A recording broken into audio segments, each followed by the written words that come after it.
Bismillahirrahmanirrahim. Assalamualaikum warahmatullahi wabarakatuh. Alhamdulillahirabbil alamin wassalatu wassalamu ala asyrafil anbiya wal mursalin sayyidina wa maulana Muhammadin wa ala alihi wa ashabihi ajmain. Alhamdulillah, dalam kesempatan ini, dalam program baru yang sengaja saya buat dengan para kru multimedia As-Sunniyah, dakwah Sunniyah, yang saya beri tema atau saya kasih judul fikih praktis. Namun dalam acara ini saya akan memakai kitab rujukan, yaitu kitab Safinatun Najah. Namun perbedaannya antara akan banyak praktek-praktek fikih yang kemungkinan di channel YouTube yang lain mungkin nggak ada. Dan sengaja memang saya buat acara ini memang untuk lebih membuat fikih itu lebih mudah dan ada secara amalia, secara praktek ada. Dan kitab yang akan saya baca sebagaimana saya katakan tadi adalah kitab Safinatun Najah, punyanya Syekh atau salah satu masyayikh dari Tarim Al-Hadrami. Dan kitab ini mencakup dua pembahasan, yaitu pembahasan terkait fikih, dan itu sebagian besarnya, itu 90% lebih. Dan di awal-awal itu mencakup tentang pembahasan tauhid atau teologi. Dan karena kajian ini modern tapi tetap ala pesantren, sehingga saya tetap akan baca kitab yang ada di depan saya di Safinatun Najah, dan ntar saya akan jelaskan sedikit demi sedikit tentang konten atau isi dari kitab ini. Bismillahirrahmanirrahim. Qala al-musannif rahimahullah ta'ala wa nafa'ana bihi wa bi'ulumihi wa bi'ulumikum fid dharain amin. Bismillahirrahmanirrahim. Alhamdulillahirabbil alamin wa bihi nasta'inu ala umuri dunya waddin. Wa sallallahu wasallam ala sayyidina Muhammadin khatamin nabiyyin wa alihi wa sahbihi ajma'in. Wa la hawla wa la quwwata illa billahil aliyyil azim. Faslun, qala faslun, arkanul islami khamsatun. Syahadatu an la ilaha illallah wa anna Muhammadur Rasulullah wa iqamus shalah wa ita'uz zakah wa shaumu ramadhana wa hajjul baiti man istata'a ilaihi sabila. Wa qala faslun, arkanul imani sittatun, an tu'mina billahi wa malaikatihi wa kutubihi wa rusulihi wa bil yaumil akhir wa bil qadri khairihi wa syarrihi minallahi ta'ala. Wa ma'na la ilaha illallah la ma'budu bihaqqin fil wujud illallah. Mukaddimah ini membahas tentang usuluddin, yaitu pondasi dasar agama yang jumlahnya ada 3, yaitu tentang Islam, iman, dan ihsan. Islam ma'ruf yaitu mempunyai 5 rukun, yaitu bersyahadat, sholat, zakat, puasa, dan haji. Sedangkan rukun iman ada 6, yaitu bersaksi bahwa atau beriman kepada Allah, malaikat Allah, kitab Allah, putusan Allah, hari akhir, dan qada dan qadar khairihi wa syarrihi, yang baik dan yang buruk. Dan ihsan ialah an ta'buda ka'annaka tarahu fa illam tarahu fa innahu yaraka. Ihsan yaitu kita beranggapan atau berkhayal atau membayangkan bahwa Allah telah melihat kita, atau kalau kita mengatakan tidak bisa untuk seperti itu, maka kita harus yakinkan dalam hati bahwa Allah melihat kita. Kalau kita tidak bisa membayangkan itu, maka Allah yang melihat kita. Namun yang paling inti dalam masalah ini adalah 2 hal atau 2 poin penting, yaitu yang pertama mengenai tentang tauhid atau keyakinan pada adanya Tuhan, yang berikutnya yaitu mengenai orang-orang yang hidup sebelum Nabi, bagaimana hukumnya. Yang pertama mengenai ketuhanan. Kalau kita pelajari secara teliti, sebenarnya dalam Islam, agar kita bisa beriman dengan baik, yang pertama kali kita harus buktikan benar nggak ada Tuhan. Atau kita katakan, apakah Tuhan harus ada? Atau kita tanyakan, kenapa Tuhan harus ada? Sebab banyak orang di selain Indonesia khususnya, misalkan kayak di Rusia atau di Cina, yang sejak dulu mereka punya pemikiran bahwa Tuhan itu ada. Mereka disebut ateis. Dan untuk kita membuktikan pada orang-orang seperti itu, kita harus pakai logika. Karena mengetahui Tuhan itu harus pakai logika, dibuktikan dengan hal-hal yang logis. Jadi yang pertanyaan pertama, kenapa harus ada Tuhan? Kalau kita tanyakan pada orang awam, dan kita katakan mereka, atau sekarang di dekat sini, yaitu sini Pondok Pesantren As-Sunniyah, kalau kita tanya pada mereka, mungkinkah As-Sunniyah ini ada dengan sendirinya? Orang yang waras, orang yang logikanya main, pasti akan bilang tidak mungkin. Apalagi bangunan sebesar atau semegah As-Sunniyah, tidak mungkin. Pasti mereka yang otaknya waras, yang otaknya sehat, logikanya main, logikanya jalan, pasti akan bilang as-sunniyah itu dibangun oleh tangan-tangan yang terampil. Begitu juga seandainya kita berangkat ke luar negeri, ke Eropa dan yang lain, misalnya ke Perancis. Kalau kita bilang ke orang Perancis, kita iklankan di depan menara Eiffel dan bilang ke mereka bahwa Eiffel itu ada dengan sendirinya, maka pasti mereka tertawa semua dan akan bilang kita pasti orang gila. Kenapa? Logika mengatakan bahwa Eiffel itu pasti ada yang mewujudkan, ada yang membuat, ada yang membangun.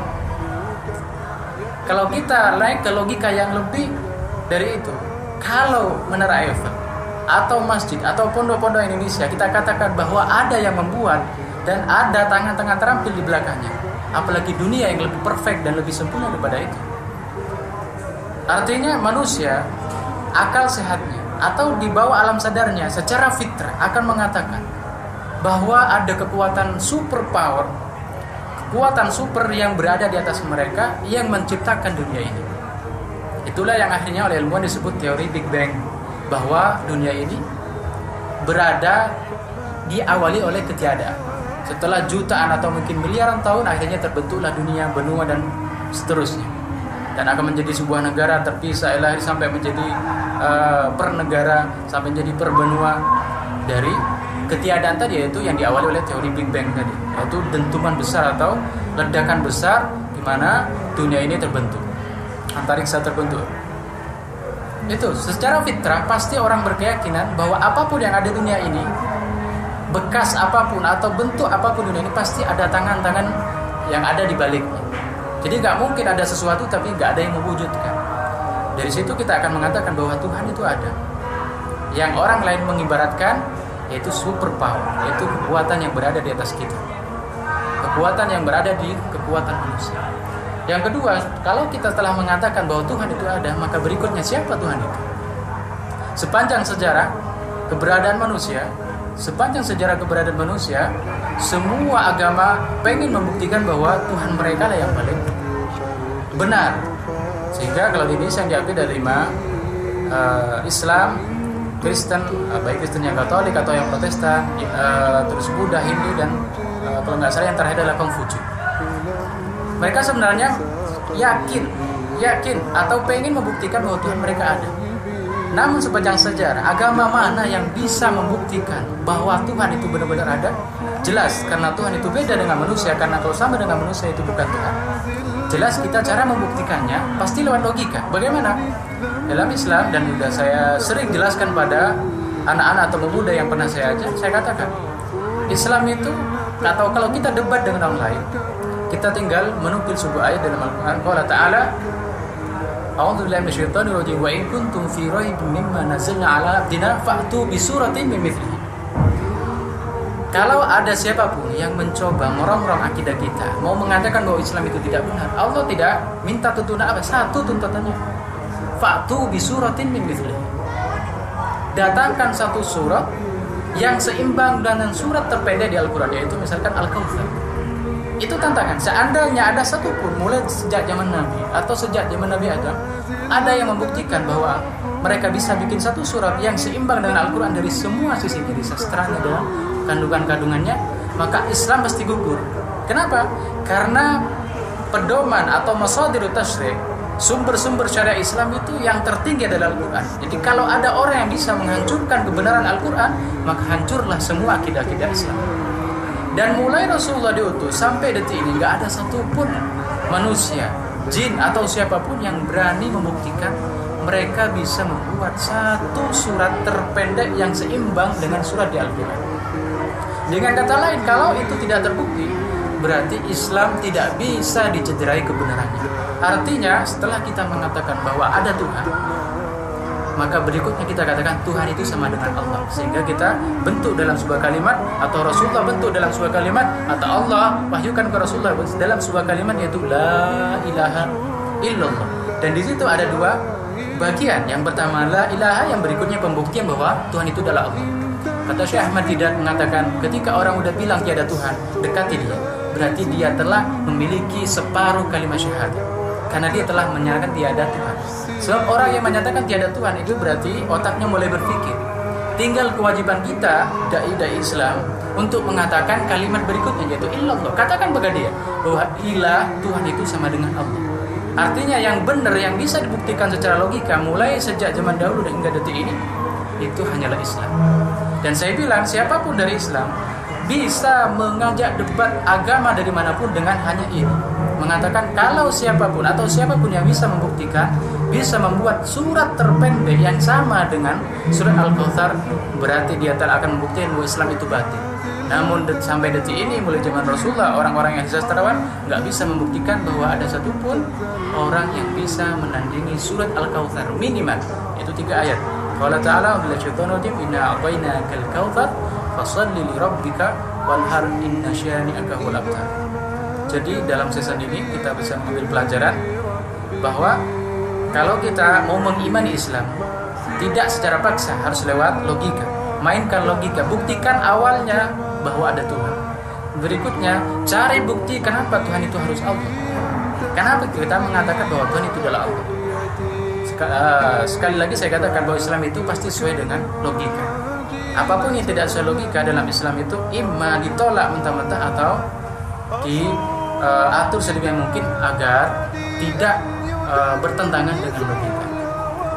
Demikian pertemuan hari ini, dan sebagaimana saya katakan tadi, untuk hari ini karena ini kita baca kitab Safinah, saya menjelaskan sedikit tentang tauhid, pembahasan awal, dan berikutnya insyaallah kita akan langsung membahas mengenai fikih.